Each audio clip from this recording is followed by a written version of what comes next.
Welcome to the Spiritual Intelligence Podcast, Awakening Your Inner Power with Daniel Martinez Stahl, where we will explore, discover, and integrate different aspects of our spiritual and human nature so that we can all thrive and live life with more grace and ease instead of struggle.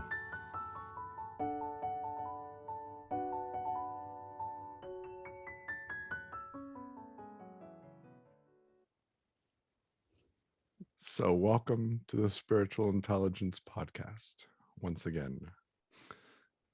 My name is Daniel Martinez, and with me today is Shannon Johnson. Shannon Johnson is a friend of mine that I don't even know how to begin to describe the admiration and the appreciation that I feel for my friendship with her. And she and I did an interview or a conversation for my membership group about a month ago. And the conversation was so powerful that I decided to open that up, or open parts of that up to the community at large. So, as part of this podcast, in the description of this episode, you will find the recording of that conversation where Shannon and I speak about our spirit guides, our spirit council, what they are. And then we go into a conversation where we connect with spirit, and I ask various questions about what I would consider kind of the basic questions about why are we here? What is the relationship between our body and our soul? What is? So it's a beautiful, very powerful, at least for me, it was very powerful conversation, which I would invite you to listen to.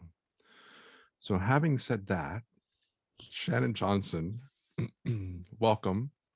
I would love for you to just give us a small little introduction as to who you are and what you do, and then we can kind of go from there.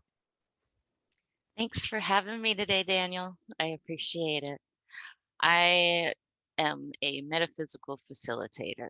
And what that means is that I use many different tools to help you connect to spirit and help you understand and assist your life journey to have more joy and navigate it a little bit better. So I am a medium. I am a Reiki master, pranic healer, past life regressionist. Um, as well as probably a few other things that I haven't even thought of yet. I'm also an author. And, all of these parts assist me in helping people be able to be a little more joyful in their life. So it's been quite a journey in my life to get to this point. This was not the career I moved into, it was the one that spirit brought me to. So I come from a very high business background of accounting and office management in the hospitality industry. And then Spirit came in the door one day and said, "Hey, we're moving you in a different direction. You need to pay attention to your health. You need to change your life and put yourself in the driver's seat. Start taking care of yourself, and we're going to begin this work with you." So once they walked in the door, how can you say no? And it's been an adventure ever since. I can relate as I am beginning my adventure. I feel I am, though I've always been very spiritually focused and I've always been interested in a lot of aspects of what I consider spirituality. It's only been recently that I've been what I would refer to as connecting directly with spirit, though my direct connections are not as direct as they are with you, at least not yet. And we'll see where and when that happens. But so thank you. I am honored to have you here. And I'd like to start by asking you a question that I use as an opener to my show. Mm-hmm. And that is, what would it mean to you to say that we have inner power?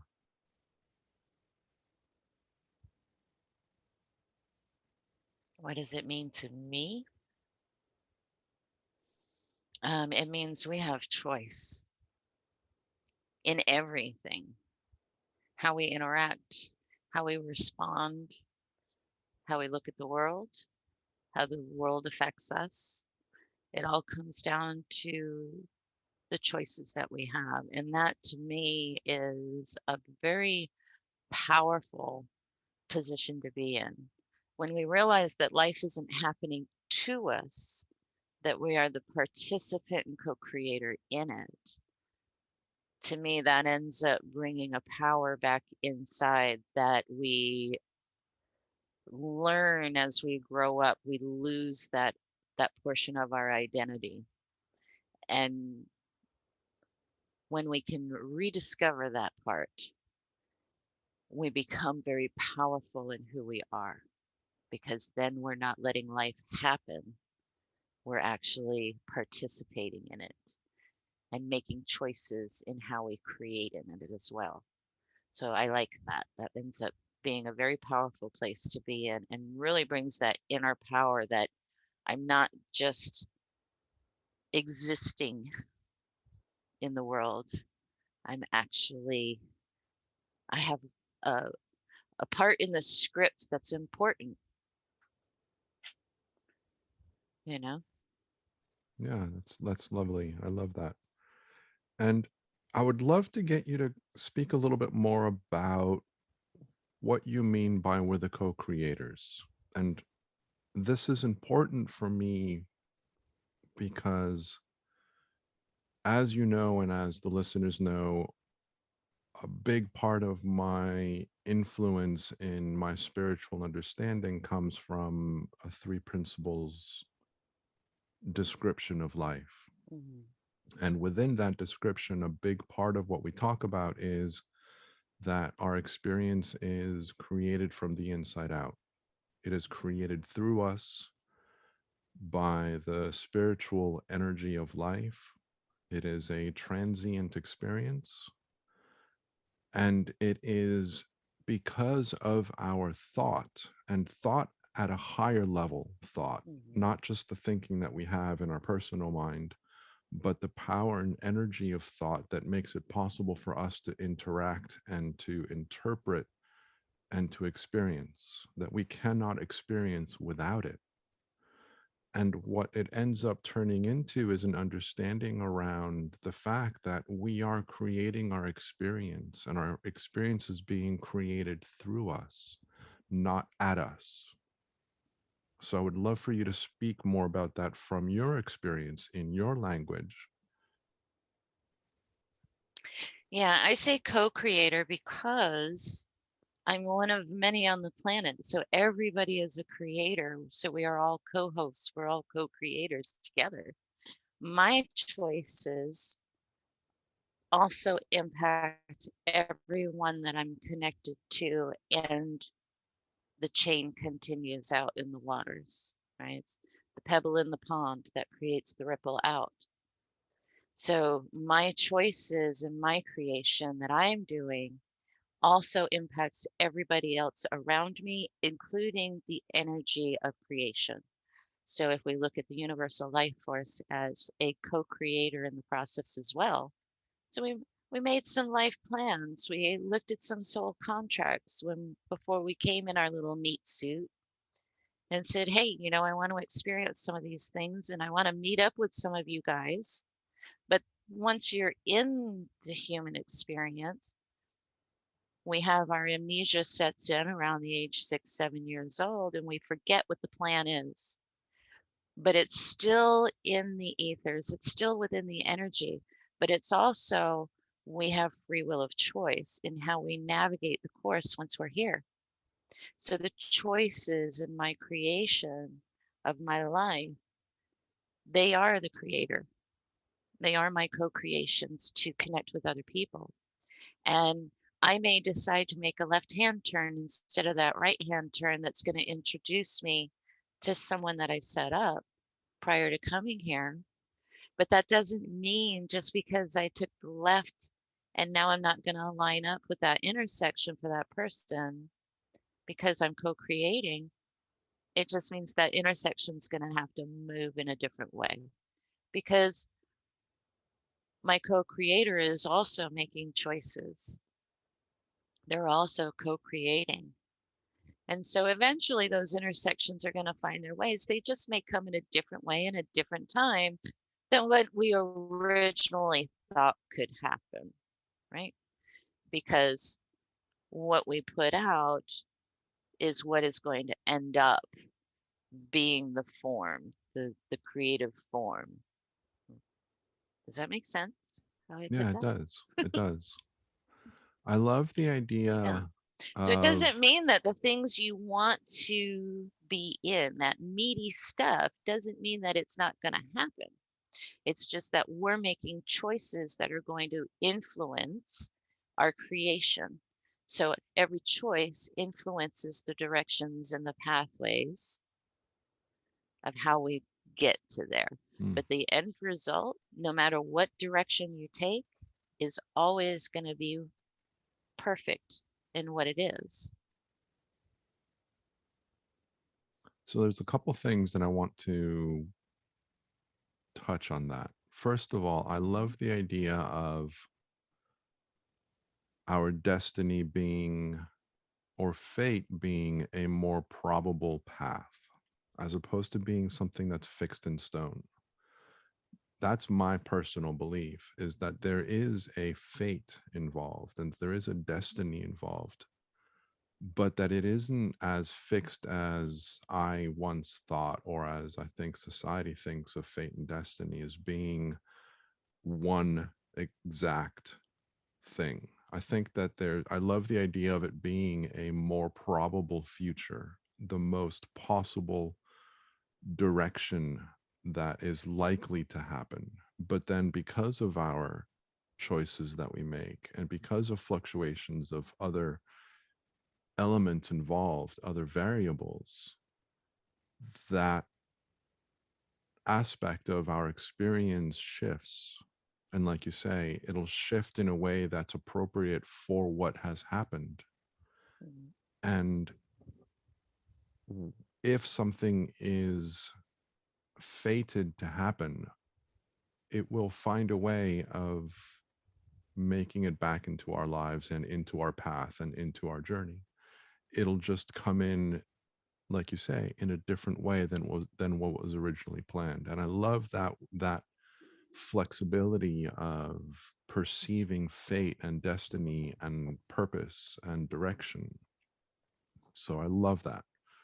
But what I would love for you to speak a little bit more about is your last comment about,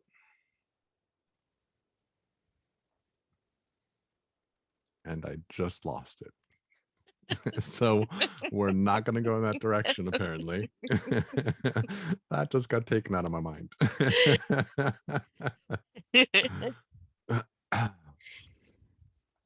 Yeah.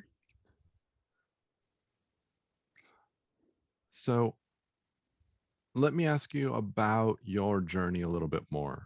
Mhm. For people that are either starting out on a spiritual path, or they've always been interested in spirituality but find themselves getting exposed to things that they never thought was possible, the idea of spirit guides and counsels and advisors. And I mean, we all know and we've all spoken about the idea of soulmates, and Mhm. so there's that kind of common term that's understood. But very few people are aware of the relationship that we have with other spiritual advisors that are helping us and guiding us. We talk about angels, but the relationship that I am learning about is a much more intimate, much more personal, much more specific relationship where there are spiritual advisors that are not only invested in my personal development, are guiding me and supporting me throughout that process, but are also kind of like my best friends and my mates, my partners in this journey. Um, and the whole complexity. I was just talking with someone about the complexity of how we are the spark of our higher self, and our higher self is a spark of source. Mhm. There's multiple sources that are available or that exist, which seems to me to indicate that they're the spark of something higher than them, using a hierarchy structure. So there's this whole complexity into the spirit world, which is fascinating, but also can be a bit daunting and a bit kind of, oh my God, I can't believe this is real. So I would love for you to speak a little bit about how how does one start getting to grips with this? And maybe the best question to ask is, what's the best way for people to, I don't want to say believe it, because I'm not trying, and I don't think you are either. Mhm. We're not trying to tell anybody how life is or how things are as a believe what I say. This is a Mhm. process of finding your own truth. Yes. Um, but there is that element where a friend of mine will say, "Uh, how do you know that, for example, you speak with spirit directly, and how can I trust that that's genuine? How can I trust that my spirit guides are real?" So I would love for you to speak to that if you could. Sure. So to me, the spiritual journey is personal.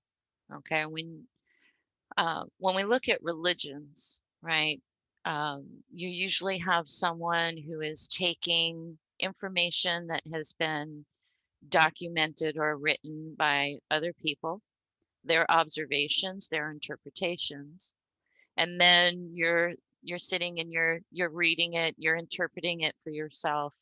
You may be in church and your pastor is interpreting the messages for you, and he's giving his speech of how he feels it reflects to you. For me, with spirituality, there is no one else out there that is really going to be telling you who it how to interpret it, how to understand it, what it means to you, what it brings to you. It's a self-discovery, it's an inner journey. Um, and yes, there's a lot of fabulous material out there by different authors, and different guru teachers and things like that. And for me, it was really having to use discernment and really paying attention to what I was reading and what I was listening to.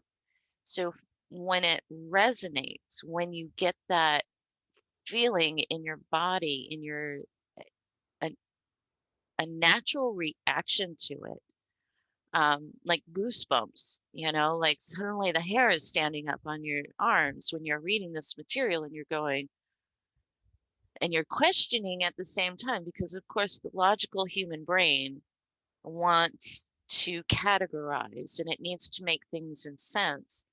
And yet the right side of the brain, the creative side, is going, yes, yes, oh my God, yes. And you're like, you're in the middle. That's when you know.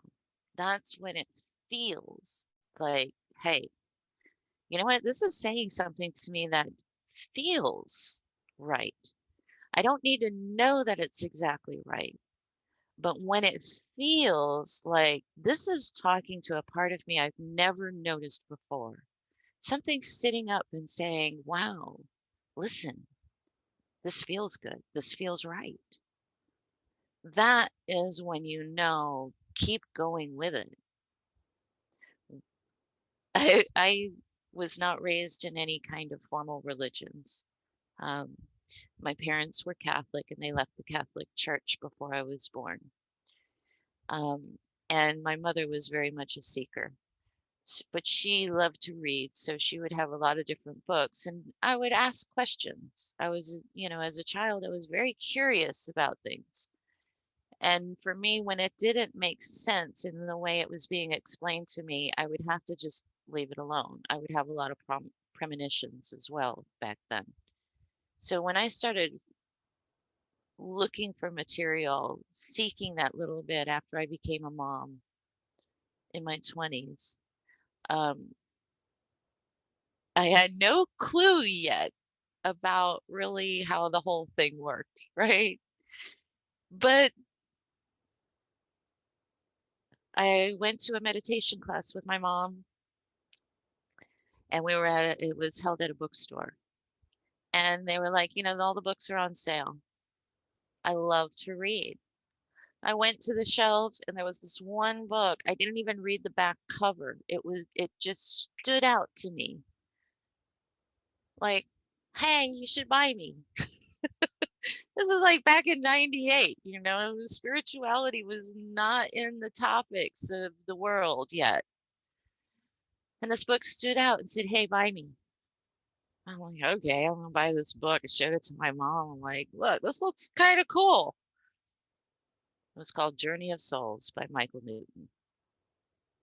I read that book and I was doing the happy dance because for once I was reading material that was resonating and going, yes, oh my gosh, this makes so much sense to me. Why couldn't we have this before? And that's when when you read material or you hear material and it's like your insides are just going, yeah, oh my God, here it is. This makes so much sense here. How can you deny it? And everything in you is just like elated with it. Follow it, go with it. I was so excited with that book back in 98. I was like, Mom, check this out. This makes sense. And she read it and she came back and she's like, yes, let's sit down and talk, and for me, that's when you're hearing a guru talk, when you pick up that book where it's kind of like put in front of you and says, hey, buy me. You may not really know what I got a clue about, but something inside of you is going, grab it now. Now's your time. That's your spirit team. They're going, baby, you're ready for it. Bring it. We're putting it out here for you. Are you going to pick it up? You've been asking these questions. We hear them. You may be in church going, my pastor today is off on a tangent that I just can't relate to. And then you go home and there's a video that keeps showing up and it keeps showing up and you're like, get off my screen. That's your spirit team going, hey, pay attention. You might want to look at this. You were just sitting there going, this does not talk to me. Here is something that'll talk to you. Those questions you were asking, here's something that's going to spark that inquisition. So when we start asking the questions is when they start going, here's the answers that you're asking me about. Are you going to pay attention and open it? Are you going to look at it? If you're not ready, it's okay. But we're still going to leave it on the table for you. And you may have to go off in a little tangent for a little bit on something else. And then it's going to come right back and they're going to bring it back and they're going to put it back down in front of you again. Say, are you ready to look? Because you've been asking these questions in your mind. We hear it in your heart all the time. Now, are you ready to discover it? And that's when because when you open it up and you start reading it or you start listening to it, and your heart starts talking to your mind and going, yeah, see how this feels? That's your clue. Keep going. Something that I would love for you to speak a little bit more about is the idea of our discernment. And the reason that I bring this up is because I know that there are people out there that are following a spiritual teacher that may be expanding their horizons and opening up all kinds of new experiences, releasing hurts and pains from the past. But there's still some element of distortion in the message that the teacher is teaching because of their own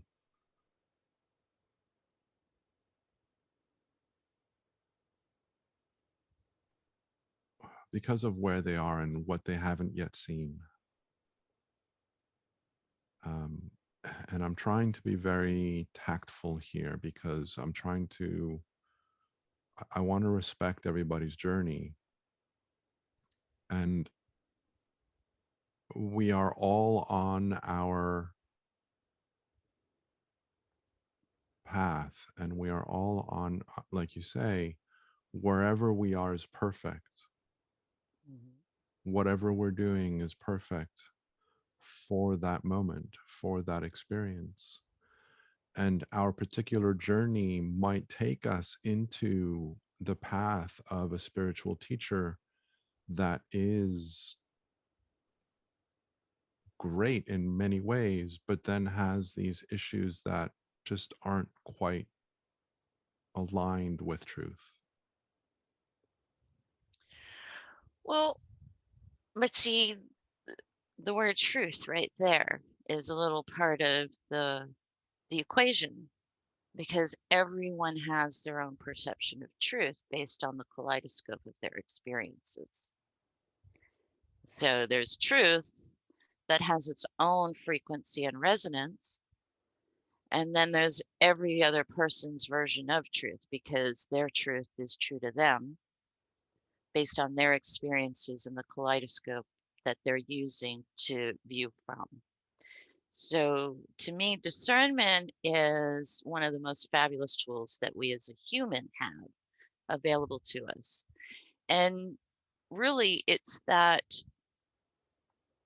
um, what for you in the moment, if it's kind of having that off sound, that off feeling of like, well, I hear what you're saying, but, and you're like, not sure. That's your discernment being used. That's discernment saying, hey, maybe that's not for you right now. Doesn't mean it's wrong. Doesn't mean that it doesn't have value. It means it's not for you right now. It may be for another time. It may not be for you at all. But that doesn't mean that the tool or the teaching or whatever that is does not have truth and value to it. Just means it does not resonate for that individual. It's spirit's like, yeah, that tool's not quite for you. Okay. It may come into play later. It may not. It may be just so that you have an awareness of it. That's why you needed to be exposed to it, to understand that there are these other tools out there that perhaps are not for you, but they may come in play for somebody else that you know, or perhaps don't know. And you're like talking and going, well, I know there's these other things out there. So to me, everything has a value. It may not be for me personally, but I like to explore. I'm a person who loves to gather knowledge. Um, I've often been told that I'm called a bringer of knowledge because I explore a lot of many things, whether they're for me or not. And then I end up people finding me and being like, well, and I started listening or I have spirit come in and they're like, hey, you know, you were looking at this, but you might want to look at that because this might be more for you right now. And then you can move to that. Right. So there's always going to be a range in need and tools that will resonate for the different needs of the time and the different people. So um, I like to look for those things because what may work for me may not work for 5 other people I know. They all may need 5 different other types of tools than what worked for me. You see? So that's why I see a lot of different spiritual teachers out there that are also different. They all bring something different to the table. And whether it's an ancient technique or something brand new that's created, they all have value because what works for me, I may need the combination of a little bit of that one and a little bit of this one and a little bit over here, but not that full structure of one teaching. Because for me, I find the structure of one teaching does not work for me personally. I need a lot of different methods.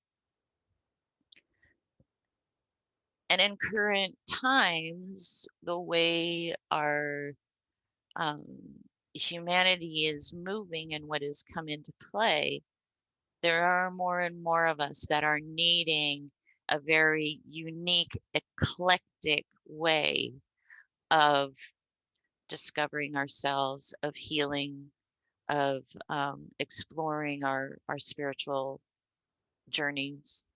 So um, the variety, I think, is a good thing because it allows everybody to find the pieces from different teachings that work for them in the now, and then they can continue to build on that in different ways.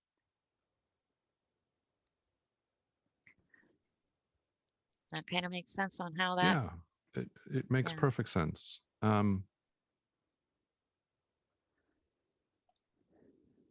One of the things of discernment that I guess I want to emphasize is if you're working with a spiritual teacher or you're on a particular journey or path that has enlightened aspects of your experience, has awoken aspects of your experience,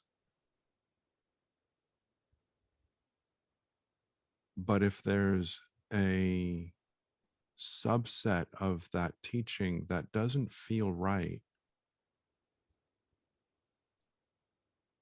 pay attention to that part too. Hmm. Don't pay attention just to the things that make you feel good about what is being presented to you. Also, pay attention to your own wisdom that's trying to tell you this doesn't feel quite right. Yes. This doesn't feel like it's going in the right direction. And the way that we know that is through our feeling. We will have a felt sense of what feels right to us and what doesn't. Hmm. And if something Yes. feels 95% right and 5% doesn't, I'm learning to pay as much attention to that 5% that doesn't, so that I don't take that 5% with the 95 as being the message. I recognize that there might be part of the message that doesn't resonate with me, that I don't agree with, that I don't have to take on for myself. Exactly. You don't have to take that on. Um, I tell clients a lot of times if you're listening to, if you have a teacher or a guru that you really like, but they're telling you this is the absolutes, you have to do this, it has to be this way, you must follow this. That's when you need to pause, hit the pause button and go, and start asking yourself some questions. Yeah, a lot of us have a mix.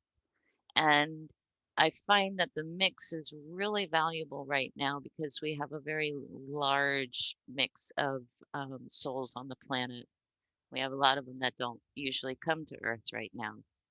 So the variety really helps navigate a little bit better. But at the same time, yes, you have to pay attention to that other percentage that they're presenting that is not quite resonating. And like I said, it may be something that in the now is just like, yeah, no, this doesn't work for me. And that's fine. You don't forget it. You just go, okay, so this part right now is not for me. And I'm going to set it down to the side. I'm not forgetting about it. I'm not ignoring it, but I am going to set it to the side. It may come back and play later. It may not. It may be something that you needed to have an awareness of because there might be somebody else that shows up in the path that then you're like, oh, you know, you, I'm really feeling like you might want to go listen to this teacher because that stuff that I sat down that wasn't for me, I feel like it might be for you.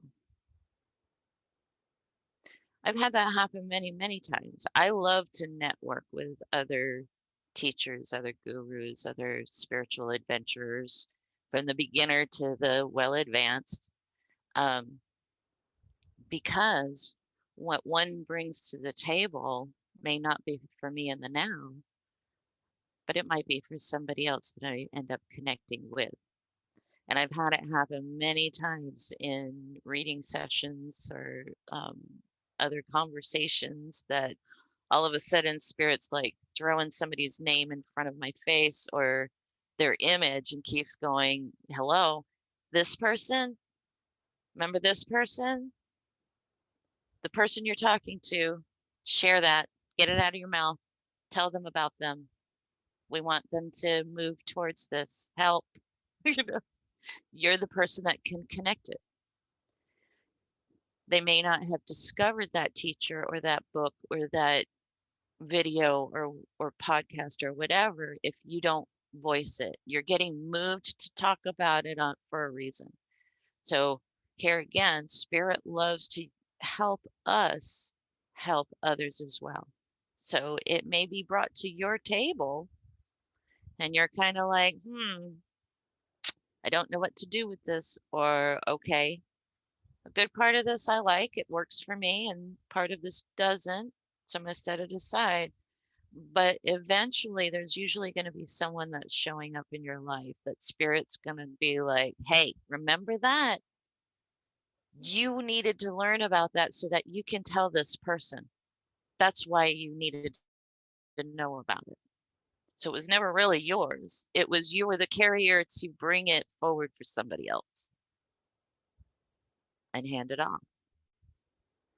Because that's what they're going to need, and they're not going to be able to find it on their own. So spirit's going to use you as the connector to that other one.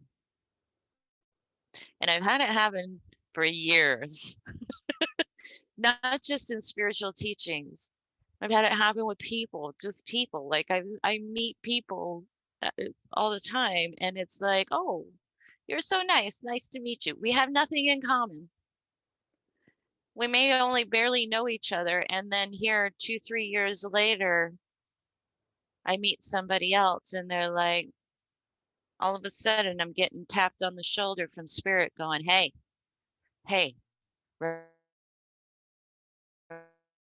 remember so and so? These two people need to meet. Help them meet. You're the connecting dot to help that intersection come together. This is another area that spirit will go, hey, you, pay attention.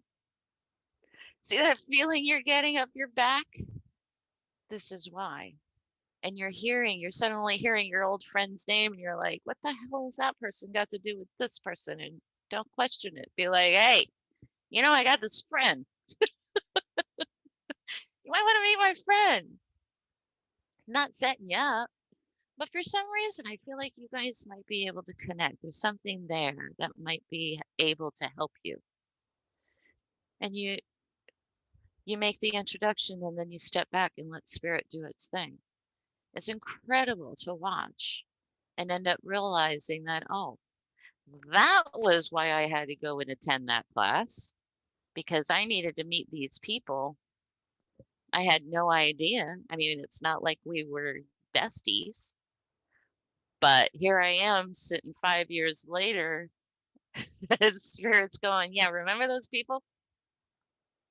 Those people we just talked to about 5 years ago? Here's your reason why. Here's why you needed that information because now you're in the situation that's being brought back up again, or those people are being brought back up again. And now the connections can get put into play.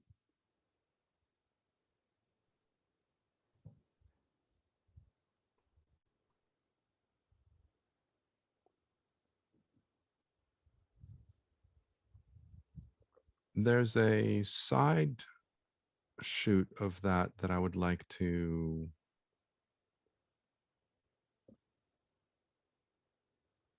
go into a little bit. Mm-hmm. And you talked about learning something or being exposed to something because it's something that we need to learn about that we will then utilize in the future. Mm-hmm. And I'll be very specific here about what I have in mind. I have a friend of mine who is on a spiritual journey that has transformed their life, but the teacher is also embedding ideas of anger and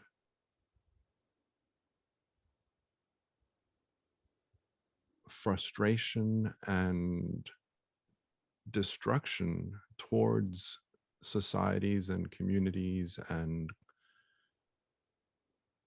companies, corporations. So there's a distortion of Mm-hmm. the higher message. And what's really been interesting for me lately, and this is the reason I want to bring it up, is as I am learning more about how we go on our individual paths and journeys, it is very easy for me to say, you're on the wrong path. Get off that path. That person is destructive. That person is toxic for you. Though they may be feeding you all kinds of beautiful things about your higher self and your spirituality, it's toxic because it comes with a conditional assignment of being angry towards culture, being angry towards our society, being angry Mm-hmm. towards et cetera, et cetera, et cetera. And then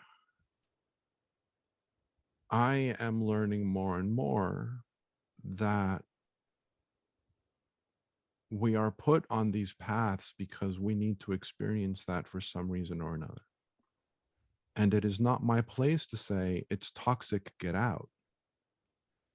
It is my place as a friend or as a brother or as an acquaintance to say, hey, this is a flag that pops up in my mind. Just keep that, hey, this is something that I'm responding to a little bit myself, just as a information for you to then take that on board and to question it yourself. But it's not my place to say you're in the wrong place. Right. And that's something that is really hard for me. I'm learning, I'm getting better at that. But it's really important because I think that it's really valuable to recognize that even if we go on these toxic paths, there's a reason behind it. There's a reason why I needed to go on that toxic path so that I could learn what's available, what it's about, that it even exists. Because 5 years later, I'm going to be in a situation where that knowledge and that experience is going to be useful, and or because I needed to learn how to get out of it myself, Yes. and take that ownership, because later on that's going to be useful for whatever it is that I need to do, or for how I'm going to be helping other people, is in, because I had that experience of being in a toxic environment and this is how I got out, I can then help others find their own way out. So there's all these questions and variables that are happening behind the scenes of life that makes it impossible for us to judge right or wrong. It's impossible for us to judge whether or not any one of us is on the right path, the right journey. And it's just incredibly freeing to recognize that, not Yeah. only for ourselves, that we don't have to judge where we are.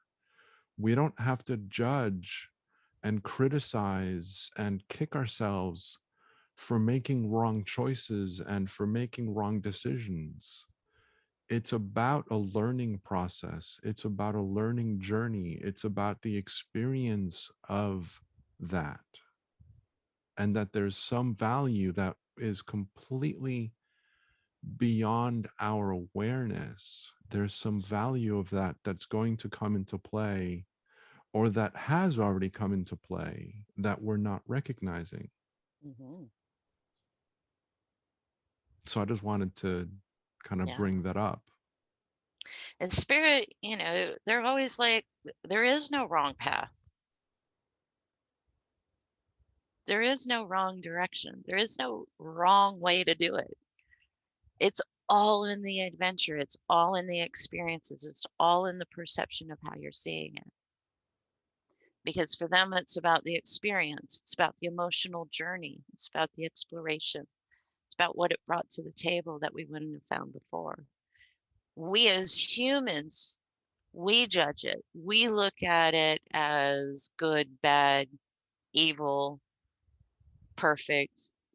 We're always seeking a perfection rather than accepting that we are perfect in our imperfectness. When you can really look at the life journey and go, damn, that was a hell of a ride. Look at all of the twists and turns that were presented in my life, and I navigated them and I made it through. And yeah, I made some choices that were kind of like, yeah, if I had to look at it again, I may not have gone that way.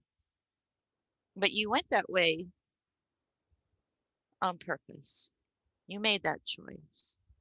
Every choice, every adventure, every trauma brought you to who you are in the now. And the biggest thing I can say is, if the spiritual journey brings you to that point of looking at yourself in the mirror and saying, you know what? I'm pretty awesome. I navigated all this harshness, all this suffering, and I can look in the mirror and say, you know what? We're still standing. I can still laugh every day. I can love every day. I'm still here and I'm still kicking it. And I'm going to kick life's ass all the way to the grave. Because when I get back to spirit and I have to look at my life review, and that's where your judgment comes in, you yourself looking at your own life. I want to be able to watch something that's going to make me laugh and cry and be like, yeah, look at that. Look at all the people that I got to meet, that I said hello to, that I made laugh, that I made cry. Then I can go, yeah, let's go do that shit again. So if that's what the spiritual journey can bring to your life, is that you can finally look in the mirror and say, you know what, we're okay. I like this person. I like the person in the reflection. We've gone through all these things, and I can still laugh and love today, and I'm a good person. Events do not define me. They are a part of my life history that I bring into the table, and everybody in spirit is going to learn from this. It's something that we don't realize in our human selves. It's not just about the human experience and what we're leaving here as our mark, right? Everybody's like, I want to leave a mark on humanity. I'm going to leave my stamp on the earth. You can't bring the big house. You can't, your statue and all this stuff stays down here, baby. It has no value. What leaves the mark of who you are is everybody that you intersected and touched. And when we can realize that, and that who you are is the true value of your being while you're present, everybody in the universe is going to also learn from who you are and who you marked and who you touched and who you intersected with. And that becomes a really like mind-bending moment when you think about it, that that's my imprint on the earth. Well, then maybe I need to be paying better attention about how I intersect with people, how I interact with not only myself, but everybody else around me. Yes, you've got adversaries. Of course, that's what the Earth School is about. But you have the choice yourself in how you interact with that as well. And that's the imprint you're going to leave here. That's the mark as this personality. And hopefully it's going to ripple out enough that you want to come back and do it again. Because it's not just a mark you're leaving here on the earth. It's also the mark that you are leaving on the entire universal consciousness. This personality, this is who they were. This is how they touched in that life. This is their memories. So everyone in the universe is learning through you.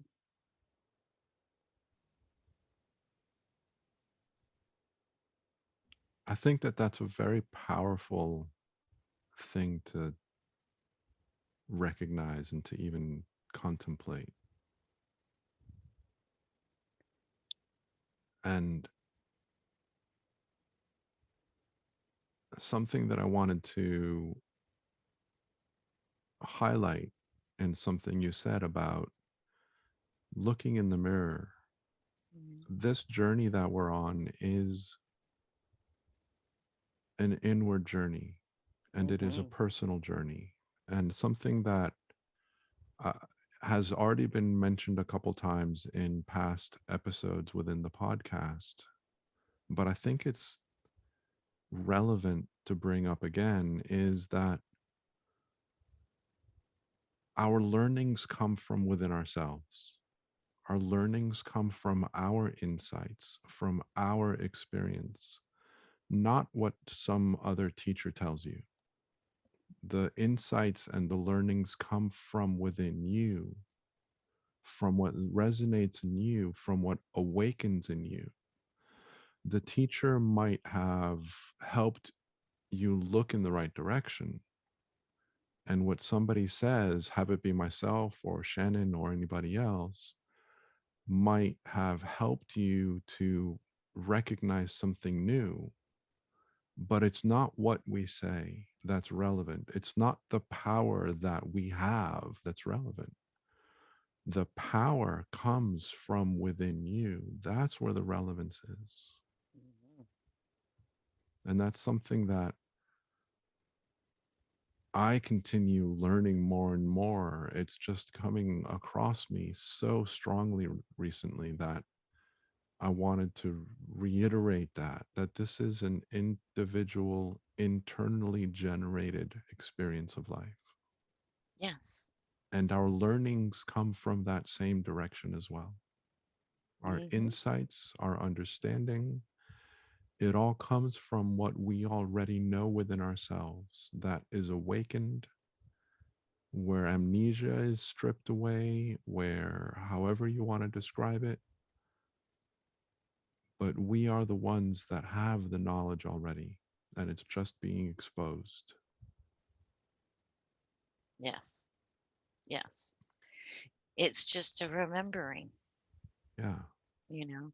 But when we're in the human form, we need to forget for a while because that's how we're going to be able to get in the meat of the experiences, right? Um, I've had a lot of people ask me before of, why do we have to have this amnesia? I would much rather know about all my past lives and what my mission is and my soul contract and all of that stuff. But see, when you have the knowing of that information, you're not going to invest in yourself in the way that you would. You're not going to invest in those harsher experiences. And that's also an area that a lot of people struggle with on the spiritual path, because there are people out there in the spiritual journey who will say that, once you reach a point in the spiritual journey, you shouldn't be angry anymore. You shouldn't be fearful anymore. You should be able to walk and talk and be on this level like you're something above or beyond the human experience. And whenever I hear something like that, I tell people, no, no, and I walk away because that's not what spirit has shown it to me. They're like, the spiritual journey is to enhance the human experience. It is so that you will allow yourself to fully invest in this, in the feelings, because that's where the value is. So, if you have someone saying, oh, you should be like this and you should always be resonating at 5D and da, da, da, da, you're not going to be angry anymore and you shouldn't let those things affect you and don't get into those arguments. And I'm going to call bull hockey. No, that's not the deal at all. Your spiritual journey helps you to embrace who you are, not only as a human, but as a soul. That your soul chose this person, this avatar. You had millions to choose from. You sat in that life planning session and you looked at the different people and the opportunities presented, and you went, you know what? That one. That's the one I want to be. That one's going to do it. That's got the meat that I need.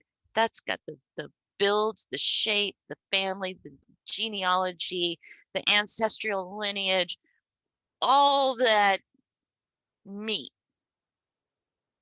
from the way you look, the personality, all of it, and went, that's the ticket. That's the vessel I want to be this time, because that's going to give me the best experience for what I'm wanting to dive into. And this personality is going to be able to bring so much to the table for me and all of my co-participants and my guide team as well, right? Because they're also like, hey, you're my assignment. We got to help work on these things. Yeah, that's the one. Yeah, I like that. When we're in our lives, especially in the early years, we're getting so much indoctrination from our human societies and structures. And we close off this part of ourselves and we become very judgmental. We're very hard on who we are because we're hearing it from all these other external outlets in our world, on our planet, from the news, the TV shows, you name it. Especially now in our technological world, we're getting even more of it. And a lot of that is negative. You're not doing this right. You're not eating that right. Should be walking like this. Your structure should be like that. Your house should be like this. If you're a successful person, you need to have this in your life, right? Not realizing that the true success in life is the every person that you touch, the person that you make smile, and the person that you make laugh and cry, the stranger you helped on the street and handed them a hamburger in that moment. That's success. That's true success, not all these other little tiers that humans like to tell us is success. And so that's why the reflection in the mirror is one of the biggest moments in the spiritual journey of when you first looked in the mirror and all you did was pick apart everything that you saw. Oh, I need a haircut. Oh my God, I've got a gray hair. Oh, I wish my cheeks were a little more like this. My nose is too big. My eyes are like this.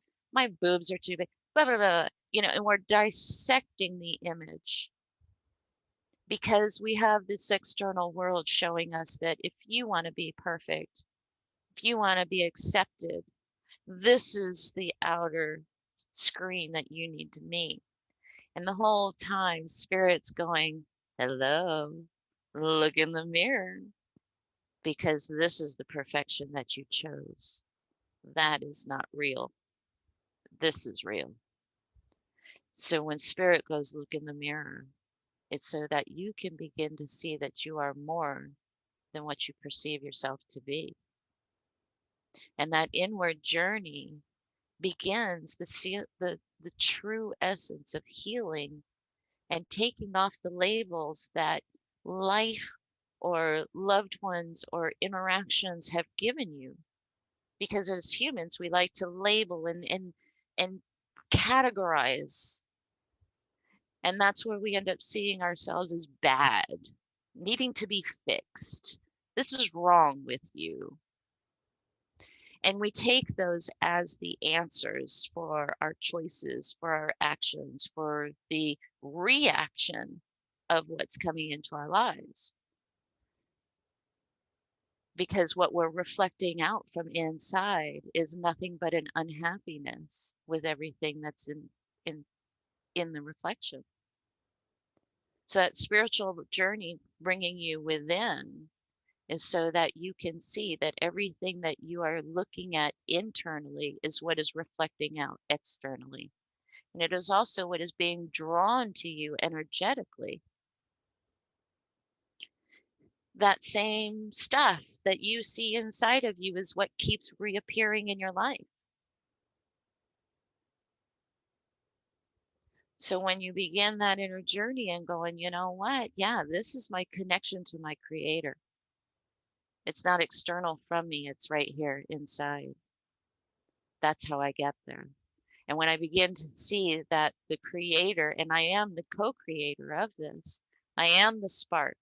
I am part of divine. I am not separate from it. I am it. That is the I am that we always hear about in the spiritual talk. And when we rediscover that inside and we begin to see the beauty in the reflection, and we take that beauty and we hold it inside and go, yeah, this is us. This is who I am truly. All this other shit is not real.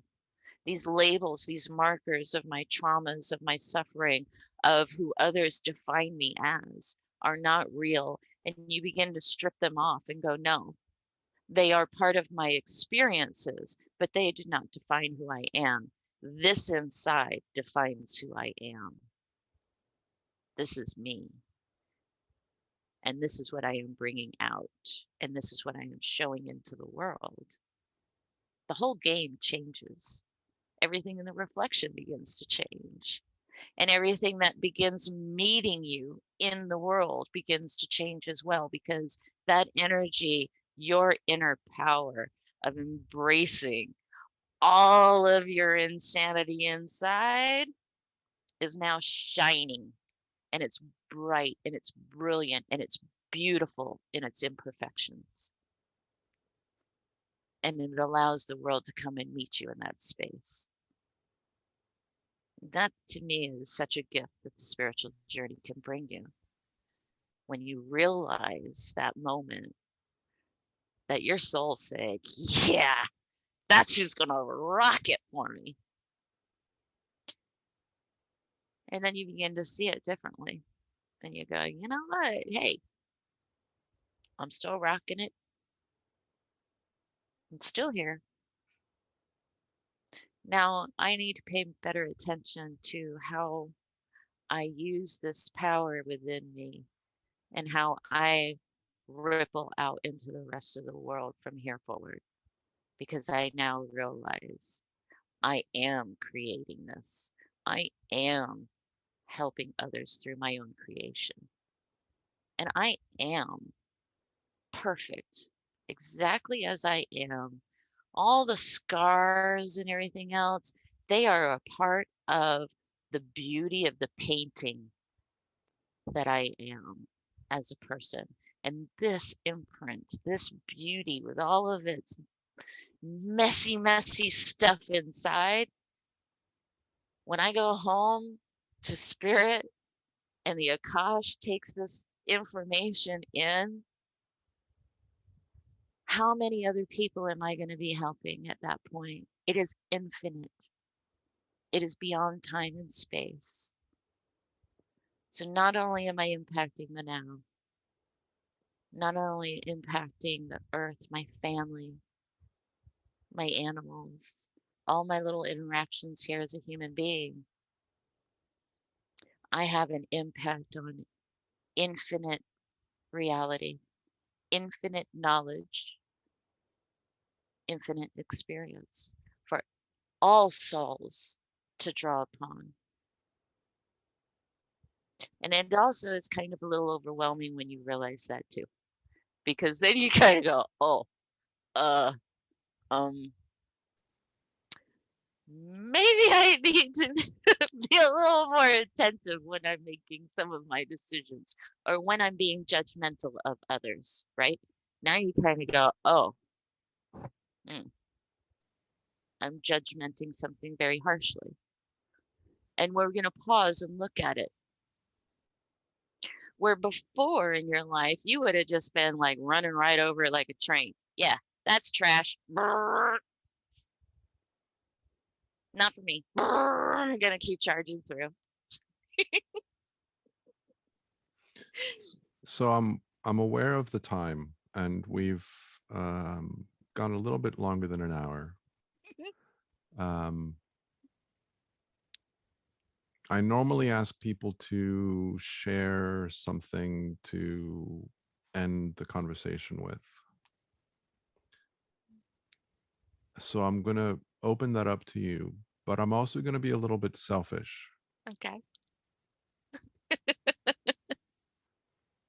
So there's two things that I would love to do. I would love to speak to you a little bit about, okay, so you've got this amazing book,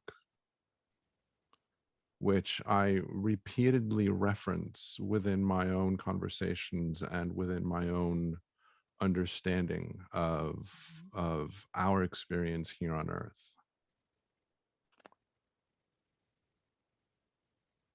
which of course I will include in the description of the episode. But I would love for you to speak a little bit about that. And to the listeners, I apologize that this is going to be a longer conversation than our normal. This is what always happens with Shannon and I.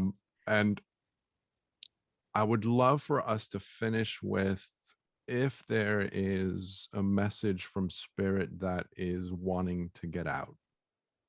And it doesn't necessarily have to be. I'm perfectly comfortable with it not happening. But I would love to open up that space, because I know that sometimes your connections, your counsel likes to have opportunities to share something. So I would love for both of those things to happen, for us to talk about your book, finish off with anything that you would like to say, and then I would love to open it up for spirit to share something with us if they feel so moved. Pause. Go for it. Pause. Okay. Okay, so we're back. Okay. The book. My goodness. Stones of Wisdom from the Cool Council. So cool is an acronym for Chief Overseers of Life Planning. And they were originally introduced to me as the soul contract lawyers.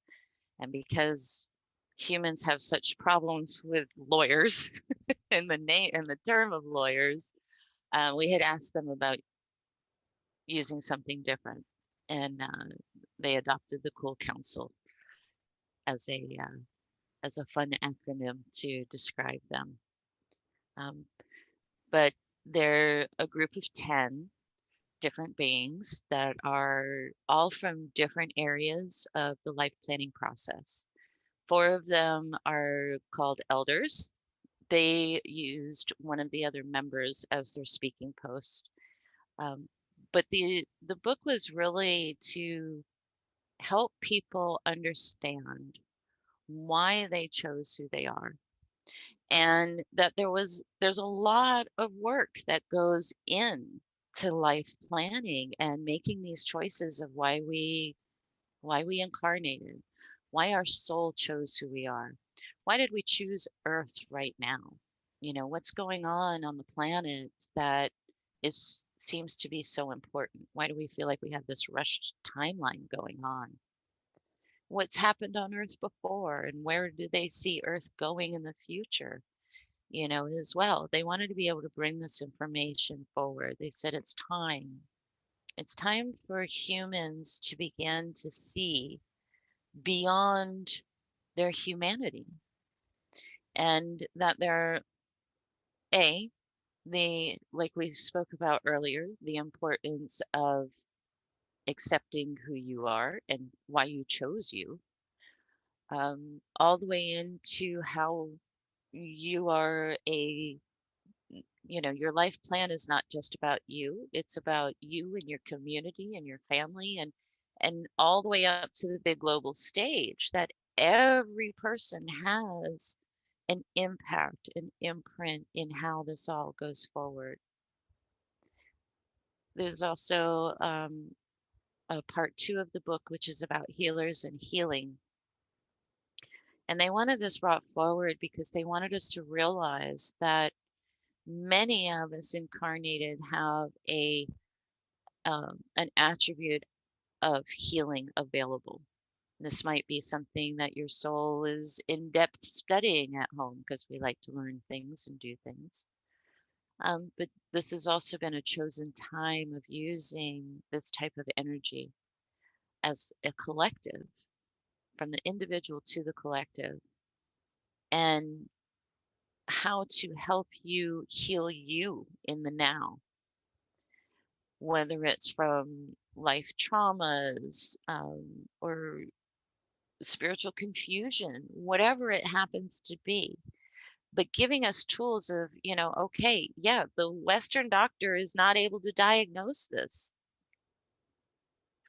What are we doing? What's going on? And how to be able to find that inner journey of discovery, of of healing for ourselves, and how to be able to navigate that path and have really finding peace and joy back in the everyday of the life journey, so that we'll invest in who we are, and we'll invest in our interactions more fully and embrace it. So that was one of their big purposes of the book. It was a project that took about 3.5 years in its creation.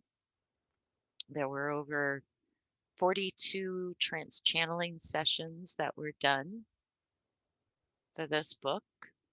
Um, and part 1 and part 2 are presented very different in their formats on purpose.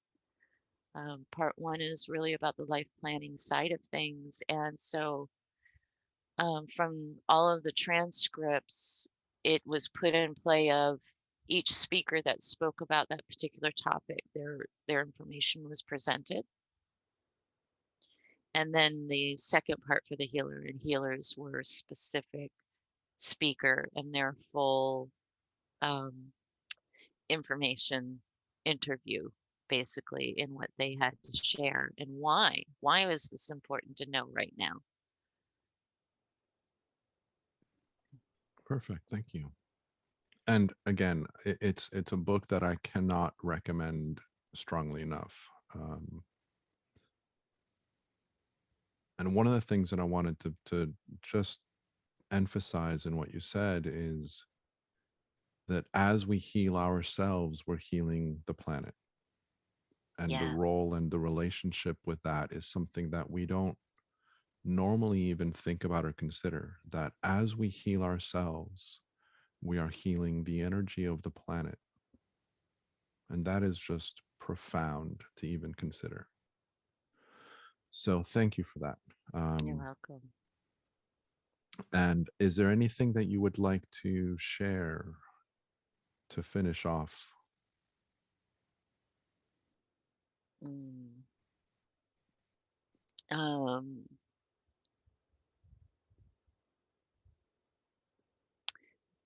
it's not going to be me.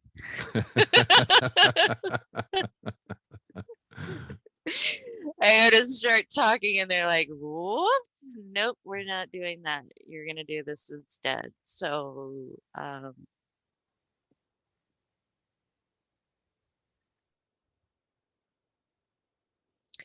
I feel Anne from the Cool Council.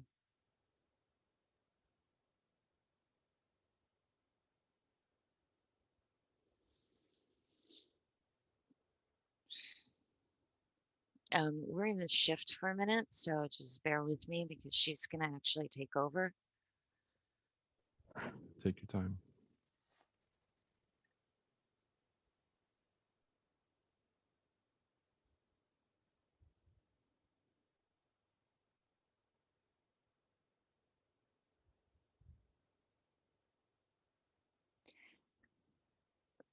Good day.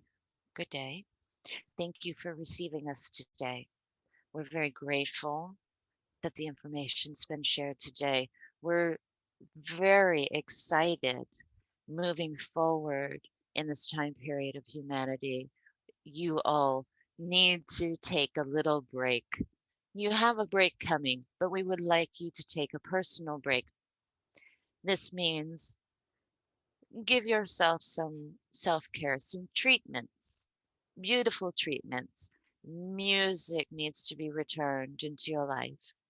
Right now, you all have been in a difficulty for quite a time. You have a little bit longer to be stretching those rubber bands of your energy, holding space for not only you, you are holding space for your planet, your solar system, your Milky Way, all of it. We are all helping as well. Don't worry, you're not alone. We never leave you completely alone, but it is time for some self care. Please plan this within the next 12 cycles of the moon. We refer to moon cycles instead of your calendar because this is much more in harmony with your being. We have a few more shifts coming up for your planet. Those of you on the path will be feeling a little upheaval, and we want you to know this is time to reaffirm yourself, reaffirm your grounding as well.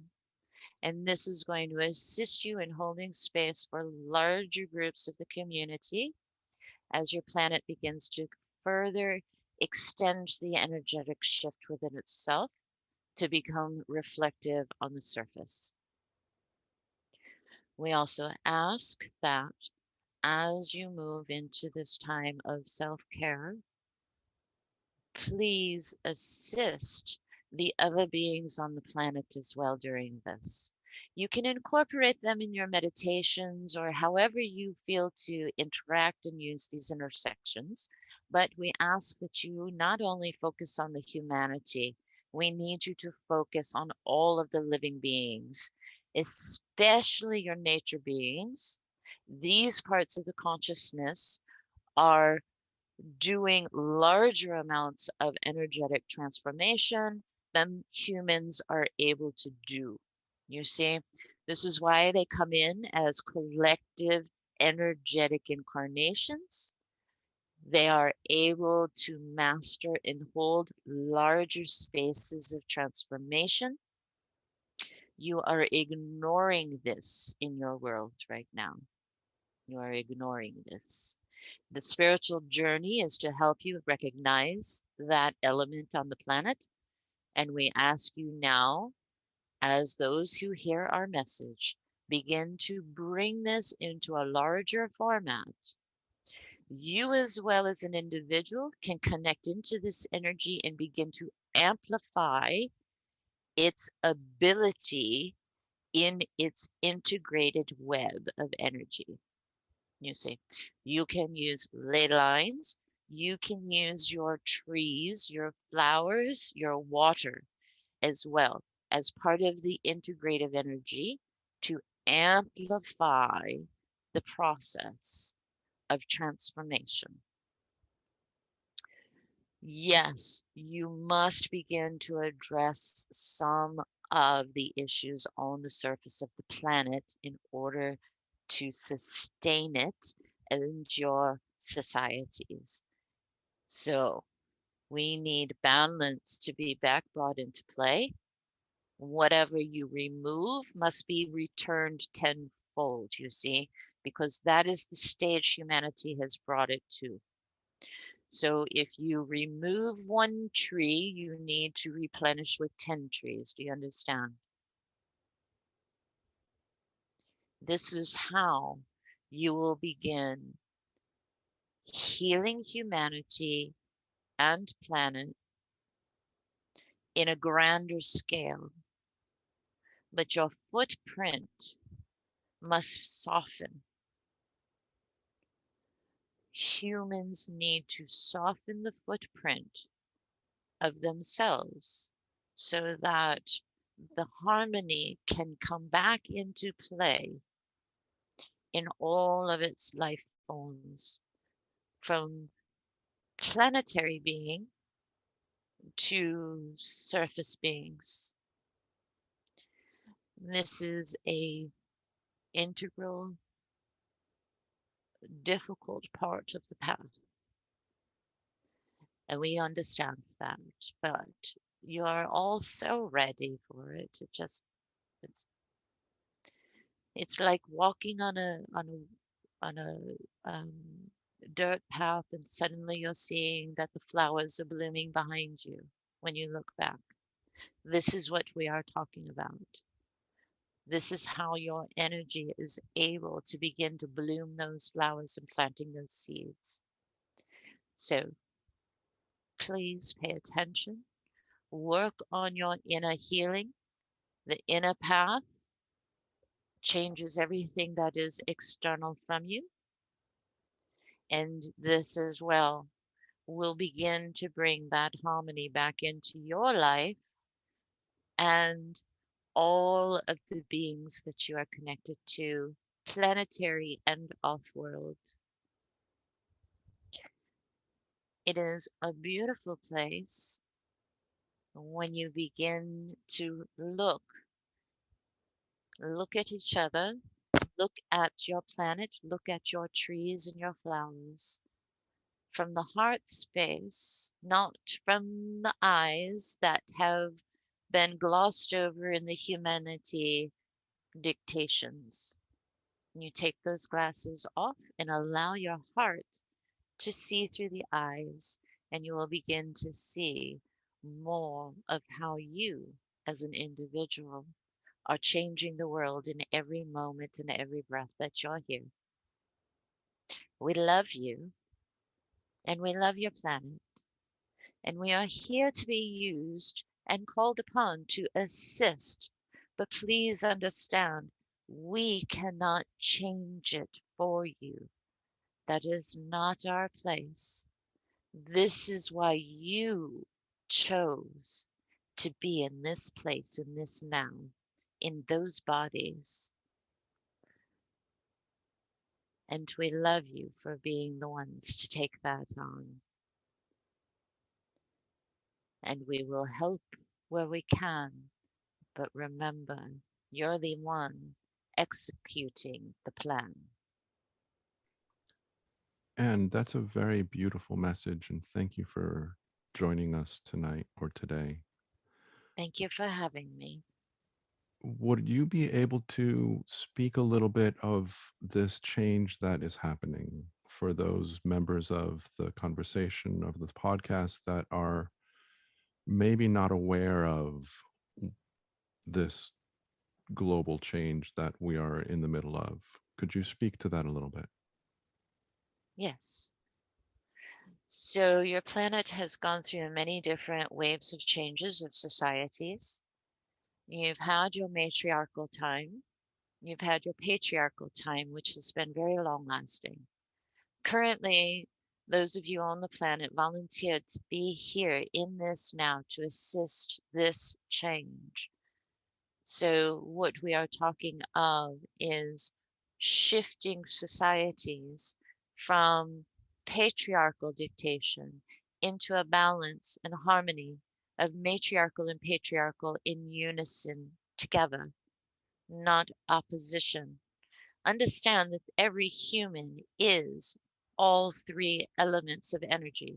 You are the feminine, the neutral, the masculine. You are the negative, the neutral, the positive charge within yourself. And this is also in every interaction on your planet. This time of in this space on the planet is moving and deconstructing old ways of being. Your movement is going more where you will work collectively together, shaking hands with each other, full embracement that your diversity is the largest asset your humanity has as a collective. You are not individual races, you are one race, you are the human race. And your collective ability, your diversity is the uniqueness that you bring to the table, just as the individual does. This is the shift of change. This is also going to allow, as the planet does one more axis shift, as humans come in to realize that it takes one another holding hands to address the healing of the planet, especially after this next axis shift, you're going to be ready for interaction with off-worlders once again.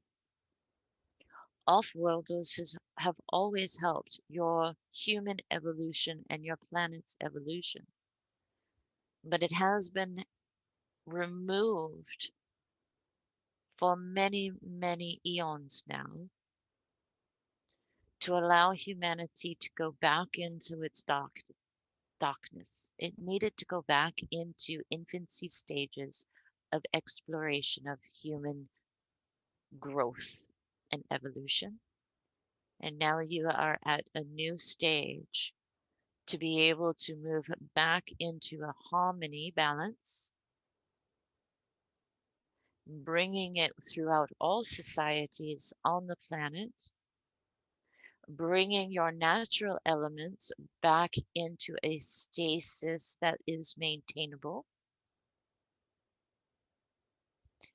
And as you make this change, it will allow an opportunity for the off-worlders to be present again with you and help you move into the next dynamic. This stage would also assist your science. You see, we are in the stage of bringing science and spirituality into a cohesive unit. So belief systems are being challenged currently on purpose because it is time for the human to understand who they are so that science and spirituality will marry and become one unit and take your quantum physics into the intermediate stages. So when off-worlders are able to return and visit with you, they will assist you in taking your quantum into the advanced stage, and humanity will be able to begin the next phase of its development. So you have much coming, and you are all participants in this wonderful adventure. Is that not incredible? You all said, isn't this fun? Look at what we get to do. And now you're here. And it hurts at the moment, and we understand, but Pain is how humans stop, listen, and begin to move forward in other directions they wouldn't have seen before. Does this answer? Yes, it does. Thank you. Thank you. And is there, I know that you spoke about how as we heal ourselves, we expand and we interact with and we include the larger energies of the planet. Is there anything else that we can do to help individually?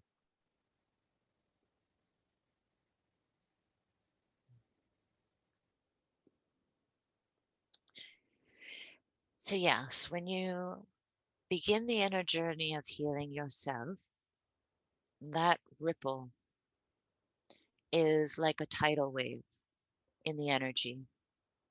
Not only does it affect your planet, your natural life beings, your animals, your flowers, your plants, it goes all the way through into the core of the planet. It goes all the way out into the ethers, into all of its layers of atmosphere, into outer space. It also crosses time and space. So it also goes into all of the other lifetimes that you have had that are linked to you in the now.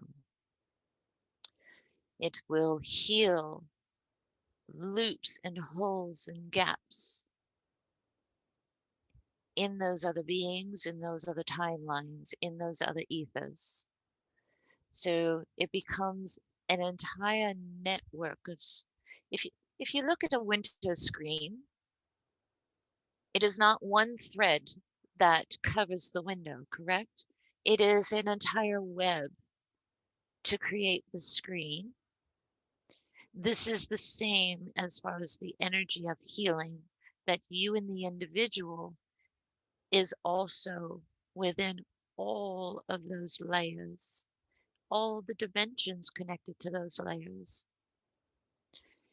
Every being, every part, every breath, it impacts. It is into the cellular and molecular levels of beings, of planet, of time and space. So it is a very important journey. And this may overwhelm some to think that not only is my healing of now impacting other times, other spaces, and has this tidal wave effect, maybe I shouldn't do it because what if I screw it up? And we're going to say to you, there is no screwing it up. There is no wrong way. The only thing we can say is not trying. It is a choice you have available. But is that really what you want? All it takes is that one little grain of sand to hit the water, and it impacts and it ripples out. So do for yourself, look at that heart, walk into there and say hello, and then say who greets you in there. You're not going to be rejected in your own heart. Instead, you may find the open arms you've always were seeking. You just were seeking them from external of yourself, and the entire time they were right here. Isa left that message with you in his time, and you've all kind of forgotten it. Or it's been rather distorted for you, and you've embraced the distortion. But the answer has always been, go within your own heart. And that is where we all are, waiting with open arms. From your God source to the infant you, all who love you have always been able to be found right there. You just need to be brave enough to step in the doorway and say hello. Thank you so much. Very beautiful.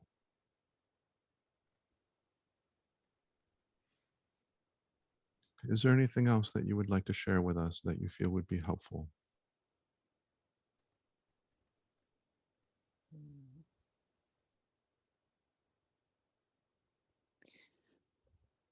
We know there's so much going on, and we hear the tears.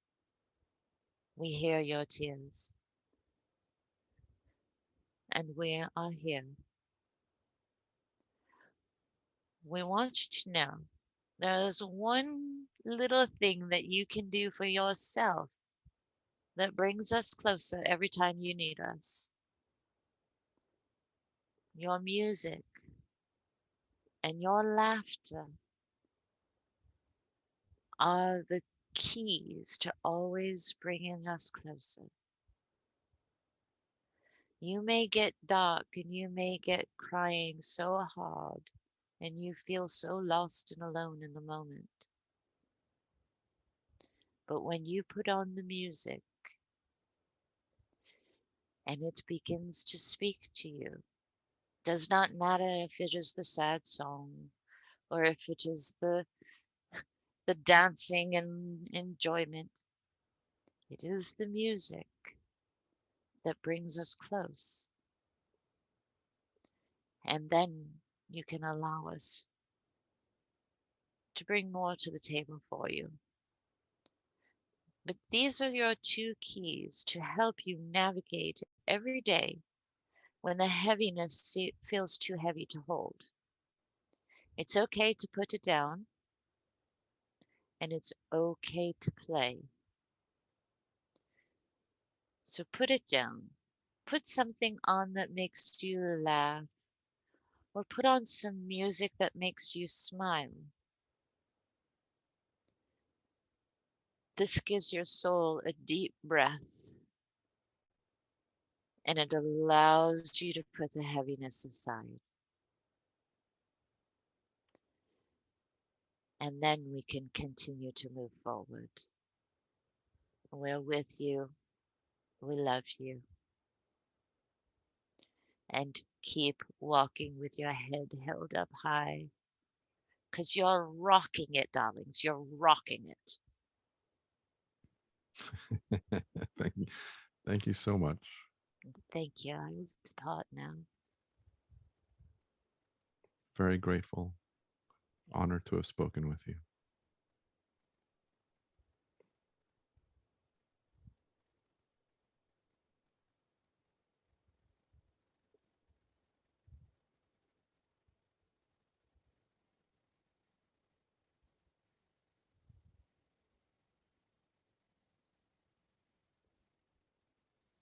Are you back? Yeah.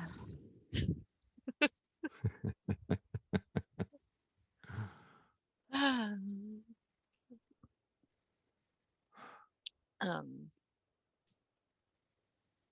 Yeah, I'm here. I'll just give you Like a moment. coming out of the deep depths, Yeah. like, yeah. Yeah. So thank you very much once again for an incredible conversation. As you know, I love sharing time with you. Mm. So, as always, I always say this and I will always say it again. I cannot wait for the next time that we have you as part of this conversation. Well, thank you. And I'm It's been sure, a lot of fun. oh, good, good. I'm glad. I'm glad, as it has been for me too. So, is there anything that you would now like to finish with? Um,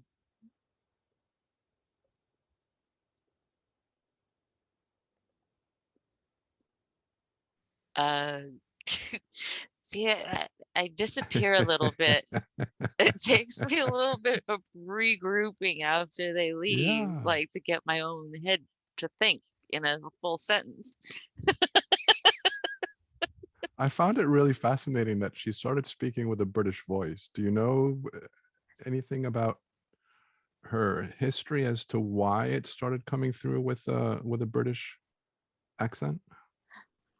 Um, Actually, Matt had asked them about that in one of the interviews, in one of the sessions, because actually I think it was um, Tom had come in and he has a very strong, like, Celtic brogue. And his answer was that they prefer to use a different dialect to differentiate themselves from me. Hmm. And I was like, oh, that's interesting. That And is they said it's interesting. not necessary to change it.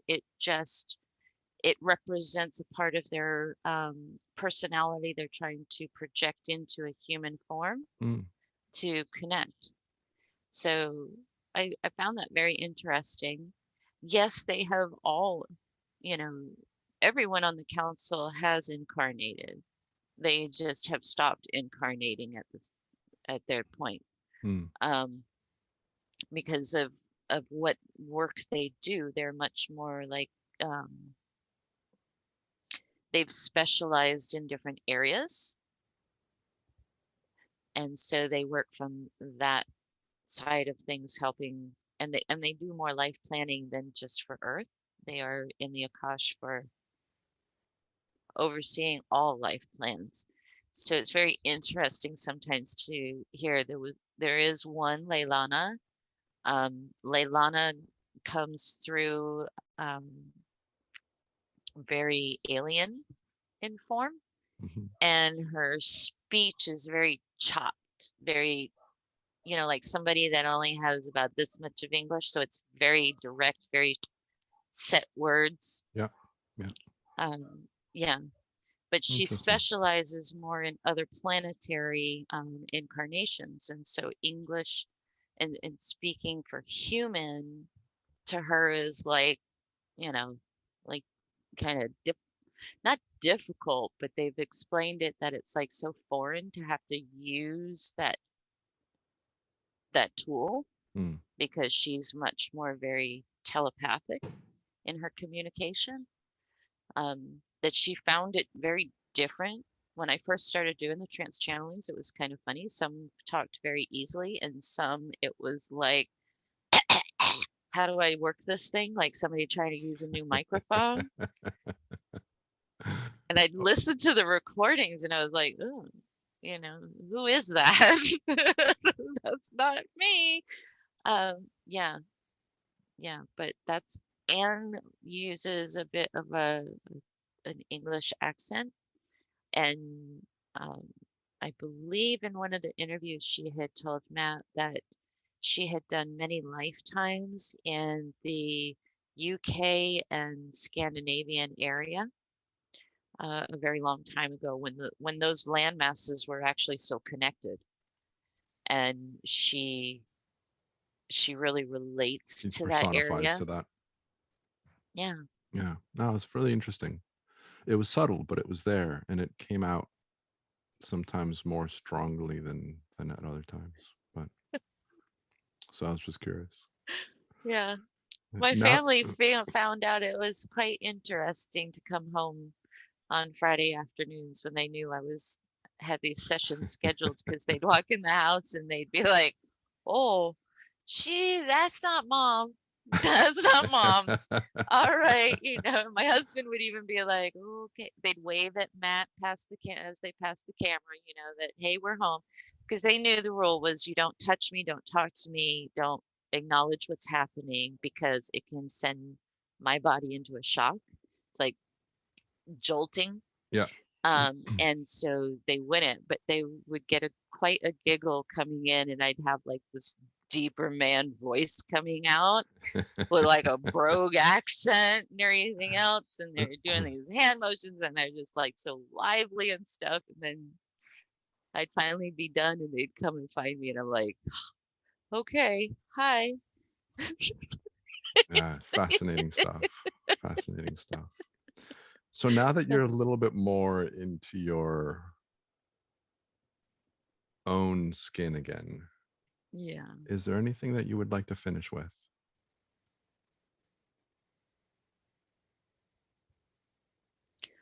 I would say to those beginning their spiritual journey, it's gonna shake things up. You're you may find some people walk away.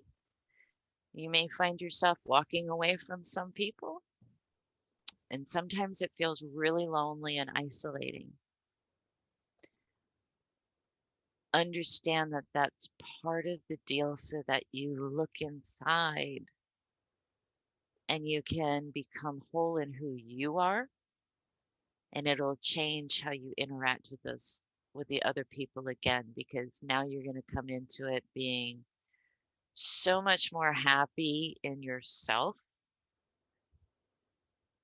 that the rest of the world gets to be so much more your playground. Don't be afraid.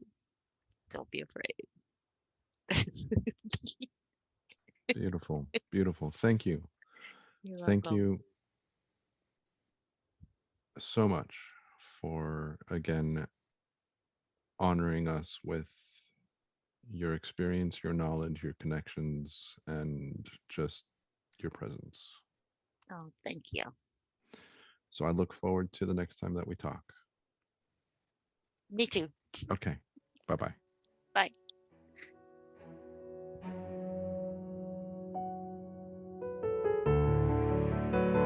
Thank you for listening. Hopefully, you heard something new that invites you to reflect, to go within, and deepen your own understanding of life and of our universal experience. If you enjoyed this conversation, please follow the podcast series on your favorite listening app and share this episode with others that you feel would enjoy it as well.